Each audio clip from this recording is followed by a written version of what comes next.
Station 90 शब्द प्रति minute. 5 second बाद शुरू। समूची दुनिया में कोरोना वायरस से फैली महामारी के सामने सबसे बड़ी चुनौती अब तक यही है कि इसका इलाज आखिर कैसे खोजा जाए, बल्कि यह महामारी वैश्विक चिंता की वजह ही इसलिए बनी है कि इसका कोई कारगर इलाज अब तक नहीं ढूंढा जा सका है। लेकिन यह भी सही है कि इसके लिए कई देशों में चिकित्सकीय अनुसंधान, परीक्षण और प्रयोग चल रहे हैं। उम्मीद जताई जा रही है कि इससे बचाव के लिए जल्दी ही किसी टीके का निर्माण हो जाएगा, लेकिन इस बीच पहले से मौजूद विकल्पों को आजमाने में कोई कमी नहीं की जा रही है ताकि सीमित संसाधनों में लोगों की जान बचाई जा सके। खासतौर पर दिल्ली में जिस तरह कोरोना संक्रमितों के इलाज में प्लाज्मा थेरेपी तकनीक का इस्तेमाल किया गया और उसमें अप्रत्याशित सफलता मिलने की बात कही गई, उसने उम्मीद की एक नई किरण जगाई। दिल्ली के लोकनायक जयप्रकाश अस्पताल में कोरोना से संक्रमित 35 मरीजों के इलाज में प्लाज्मा तकनीक का इस्तेमाल किए जाने और उनमें से 34 मरीज के ठीक होने की बात कही गई। अगर इस तकनीक से इलाज में कामयाबी की दर वास्तव में इतनी ज़्यादा है तो इसे प्रोत्साहित किया जाना चाहिए। इसी के मद्देनज़र सोमवार को दिल्ली के मुख्यमंत्री अरविंद केजरीवाल ने अगले 2 दिनों में एक प्लाज्मा बैंक बनाने की घोषणा की है, जो कोरोना संक्रमित मरीजों के इलाज में मददगार साबित हो सके। इसमें वैसे लोगों से रक्तदान करने की अपील की गई है जो कोरोना से संक्रमित होकर ठीक हो गए हैं। उनके रक्त से प्लाज्मा निकालकर मौजूदा मरीजों का इलाज किया जाएगा ताकि ज़्यादा से ज़्यादा लोगों की जान बचाई जा सके।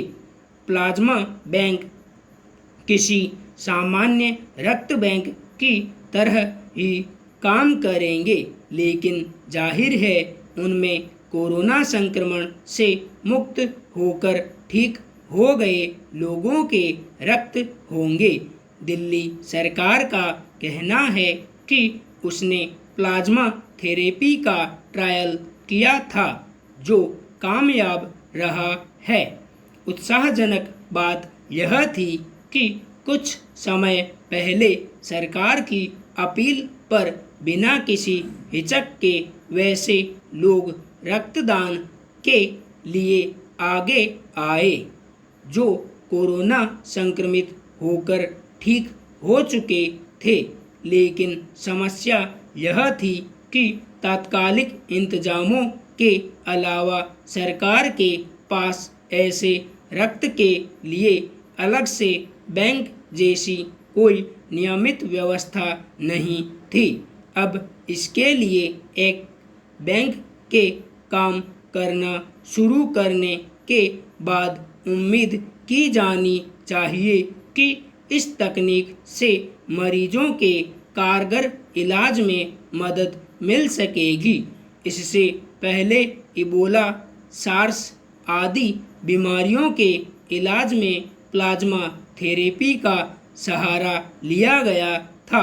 अब चीन और कोरिया में कोविड-19 मरीजों के इलाज में प्लाज्मा तकनीक के सफल प्रयोग होने की बात कही गई है। दूसरे देश भी इसे आजमाने की ओर बढ़ रहे हैं।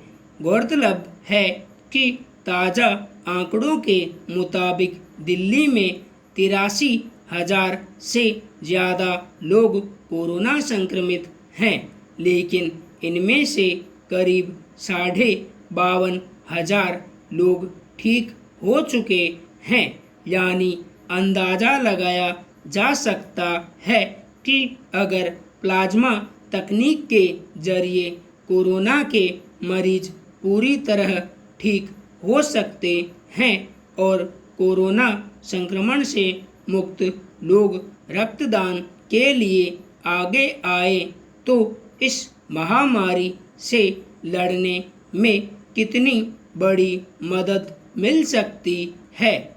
यह स्थिति देश भर में बन सकती है, लेकिन यह भी ध्यान रखने की ज़रूरत है कि कोविड-19 के मरीजों के इलाज के लिए अब तक जितनी भी पद्धतियां अपनाई गई हैं, दवाइयों का सहारा लिया गया है, वे सभी फिलहाल प्रयोग और परीक्षण की अवस्था में हैं।